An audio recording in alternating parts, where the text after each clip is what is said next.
exclusive access to Princess Anne's multi-million-dollar residences. Princess Anne, also known as the Princess Royal, is one of the most dedicated and hardworking members of the British royal family. She's always been someone who throws herself into her royal duties, with over 300 charities under her belt. A real trailblazer, she became the first royal to compete in the Olympics, riding for Team GB in the 1976 Montreal Games. But her passion for sports doesn't stop there. She was also named BBC Sport Personality of the Year in 1971, and she's been involved in the equestrian world ever since. Anne's personal life has seen its share of twists and turns. She married Captain Mark Phillips in 1973, and together they had 2 children, Peter and Zara. Sadly, the marriage ended in divorce in 1992, but she found love again with Vice Admiral Sir Timothy Lawrence. Through all of it, Anne's remained incredibly resilient. She even survived a kidnapping attempt back in 1974, staying calm, showing real courage in the face of danger.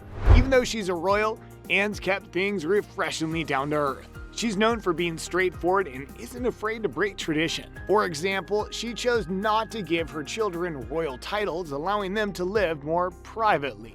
And of course, her life and family are deeply connected to horses. It's in her blood. Her love for riding continues with her grandchildren, who are now taking part in the same equestrian world she loves. So, let's talk about the grand homes that have been part of her life. Gatcombe Park.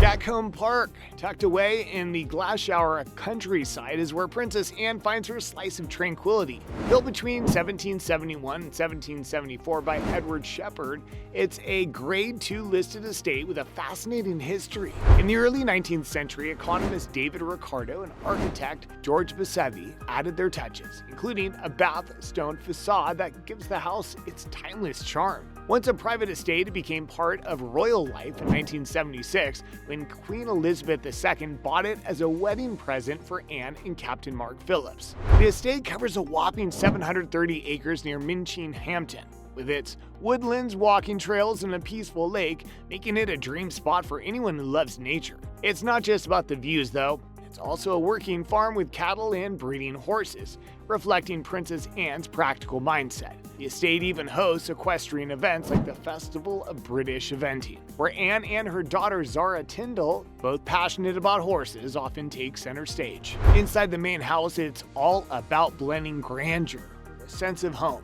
There are 5 principal bedrooms and 4 secondary homes alongside an array of reception spaces, including a library, a billiard room, and a conservatory. It's the kind of place that feels both stately and inviting, perfectly suited to Anne's no-nonsense approach to life. What stands out about Gatcombe Park is how Anne runs it. She once said it's a place that has to pay its way, which sums up her focus on sustainability and practicality. While it's her private retreat, the estate occasionally opens its gates for big equestrian events, drawing horse lovers from far and wide to its unique royal home. Clarence House, London. Clarence House, located near St. James Palace in London, is a stunning piece of royal history and tradition. Built between 1825 and 1827, it was designed by John Nash, the same architect behind some of Britain's most beautiful landmarks. It was originally commissioned by the Duke of Clarence, who later became King William IX, and its elegant red brick design reflects the timeless style of the Regency era. The house has played an important role in the lives of the royal family. For example, Princess Anne was born here in 1950, back when it served as the London residence of her parents, Princess Elizabeth and Prince Philip. Step inside and you'll find a blend of personal and historical treasures. There's a beautiful Georgian marble chimneypiece, ceilings decorated with royal insignias, and a collection of art and furnishings from the royal collection. Over the years, each resident has added their own touches, including King Charles III when he lived here as Prince of Wales. For nearly 50 years, it was the home of Queen Elizabeth, the Queen Mother, making it one of the most cherished royal residences. After her passing, King Charles and Queen Camilla took up residence, continuing its legacy. Today, Clarence House is a working royal home, but every August, the public gets a rare chance to explore 5 of its elegant ground floor rooms. These spaces, often used for entertaining, are filled with incredible artwork, luxurious furnishings, and pieces of history that tell the story of its royal occupants. Beyond its role as a family home, Clarence House has hosted countless royal events and gatherings. It's more than just a building. It's a symbol of continuity and tradition, blending historical charm with the lives of the modern monarchy. For anyone curious about royal heritage, this is a place where the past truly feels alive. St. James's Palace, London. St. James's Palace, sitting proudly in Westminster, London, is steeped in history and tradition. It's Princess Anne's official city residence and one of the oldest royal homes in the UK.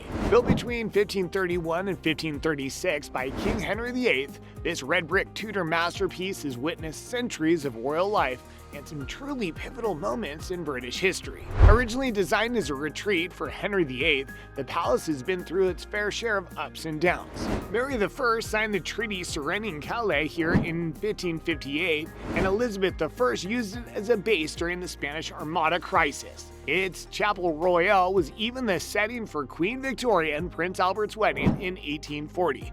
Adding a touch of romance to its impressive history. A fire in 1809 caused quite a bit of damage. Parts of the palace, like the monarch's private apartments, had to be rebuilt. Since then, the interiors have been beautifully restored. The throne room, for instance, still showcases a traditional canopy of state and an ornate throne. Then there's the council chamber, filled with rich tapestries and gleaming silver sconces. The ballroom, which Princess Anne has used for grand events. Beyond its role as a royal home, St. James's Palace is a hub of activity. It houses offices for the Accession Council and various royal charities, and is a venue for ceremonial events and charity functions. Even the changing of the guard procession involves this historic landmark. Although no reigning monarch has lived here since William IV, the palace remains home to Princess Anne, Princess Beatrice, and Princess Alexandra. The interiors, with their intricate ceilings and historic flooring, offer a glimpse into the grandeur of royal life. While access to the public is limited, services at the Chapel Royal and select events provide rare chances to experience this living piece of British history. Sandringham House. Sandringham House, set in the beautiful Norfolk countryside, is one of the royal family's most beloved residences. Queen Victoria bought the estate in 1862 as a private retreat for her son, the future King Edward VII. Since then, it's become a place full of history, charm, and personal touches from generations of royals. The house originally had a Georgian style, but in 1871, architect A.J. Humbert gave it a complete makeover, turning it into the Jacobean-style beauty we see today. A few years later, R.W. Edis added even more to the property, including a single-story ballroom and an updated living spaces to make it more comfortable. After a fire in 1891, restorations not only repaired the damage, but also introduced fireproofing measures, making the house safer for the family and its treasures. Inside, Sandringham feels both grand and personal.